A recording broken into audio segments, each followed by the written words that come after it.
확증 편향이 심하다.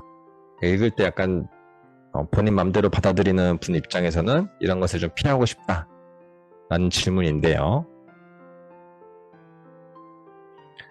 우선 이 내용을 한번 이제 눈으로 읽어보시고 그 다음은 소리 내어서 한번 읽어보세요.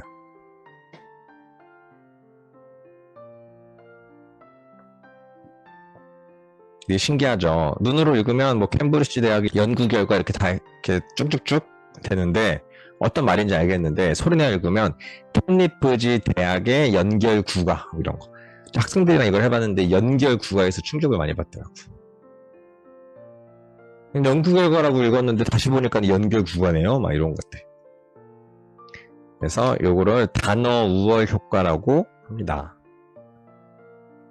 이게 맥락 효과의 일종인데 우리는 글자를 하나하나 읽는 거라고 생각하지만 어떤 맥락을 지어서 어떤 덩어리체로 우리는 인지를 한다는 거예요. 그 단어 전체 지각.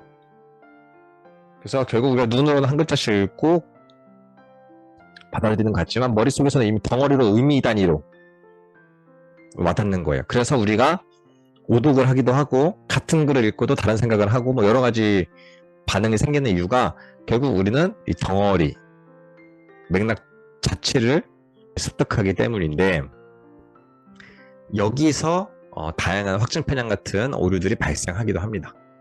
글자 그대로 받아들이지 않으니까 같은 텍스트를 읽고도 이제 해석의 범위를 넘어서서 완전한 탈맥락의 이해를 하기도 하는 거죠. 이런 것을 여러분이 이제 고치고 싶다.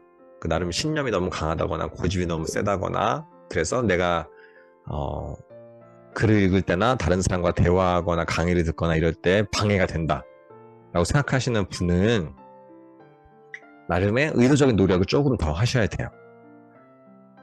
그래서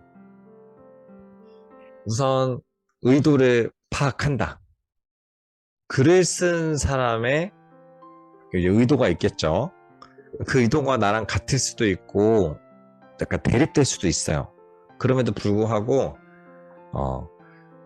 대립된 의도를 그냥 아전인수격으로 내 멋대로 받아들이면 그 자체도 오독인데 우선 그 의도 자체를 그대로 한번 파악하고 그리고 단계적 사고 한 번에 후룩 넘어가서 이제 내 것으로 만들어버리는 게 아니라 쪼개서 스텝 바이 스텝으로 단계적으로 한번 생각해보고 내가 어떤 생각을 가졌을 때 그 생각의 출처 이 생각은 어디서 온 거지?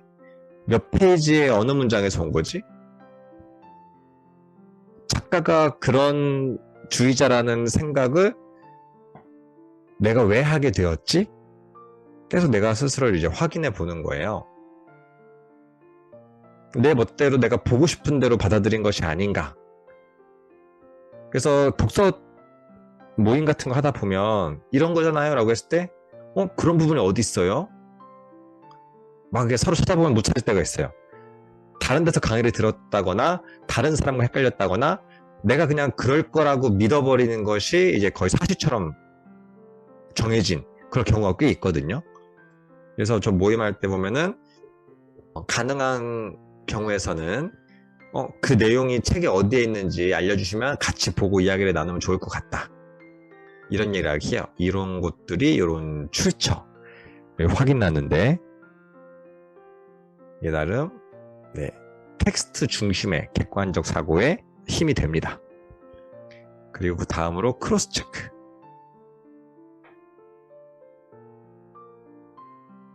아예 나의 신념이 결국 다른 사람에게도 통용되지 않는다는 것을 느끼는 순간이 독서 모임 같이 같은 책 이런 여러 가지 이야기 나눴을 때 저 사람은 저렇게 받아들였네? 이런 거 느낄 때거든요. 저는 독서 모임 우선 추천을 많이 드리고요.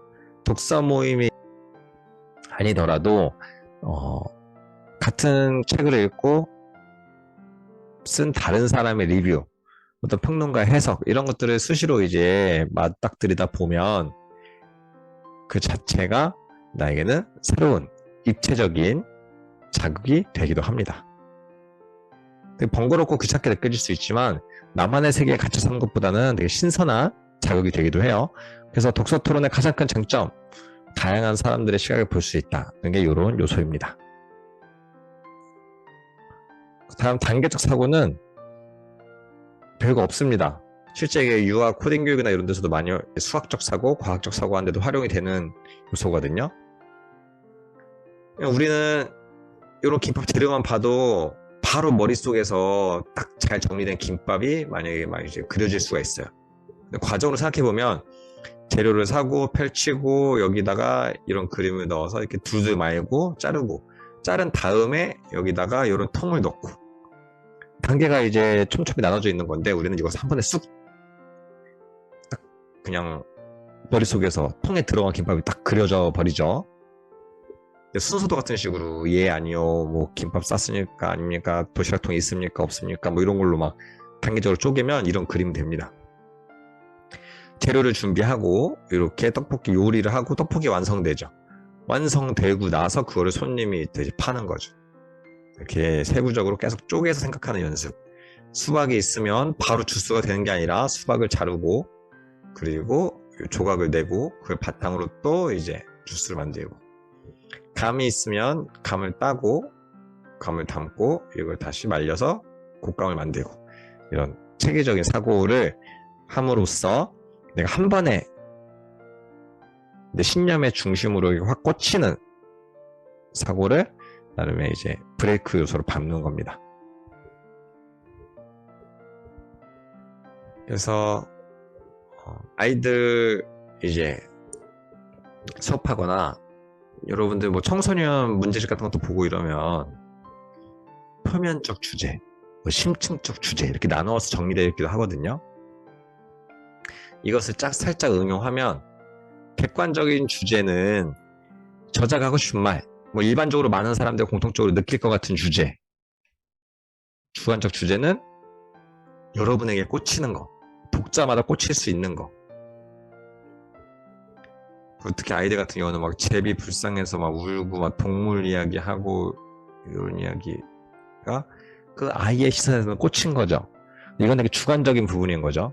정말 제가 새도 키우고 있고 동물 정말 좋아하는데 제비 다리에 부러뜨린 건 너무해요 라는 건데 주관적 그런 거고, 일반적으로 이런 스토리 구조를 봤을 때는 착하게 살자 라는 메시지 전달하는 것 같고, 두 개 다 가질 수 있어야 나름 의미 있는 독자로서 다양한 책에서 뭔가 정수를 뽑아낼 수 있습니다. 내가 아는 것에 갇히면 내 삶에 적용하기 쉽지 않고, 그리고 너무 주관적 주제만 심해지면 확증편향, 여기서 걱정하는 확증편향이 심해지기 때문에 거기서는 의도적으로 작가가 뭐라고 하는 거지? 다른 사람들은 뭐라고 생각하지? 일반적으로 뭐라고 느끼지? 이런 것들에 대한 관심을 갖는 게 중요합니다. 이렇게 계속 연습하시다 보면 확증편향에서 조금씩 벗어날 수 있을 거예요. 그럼 확실히 대화도 잘 되고 소통도 더 잘 될 겁니다.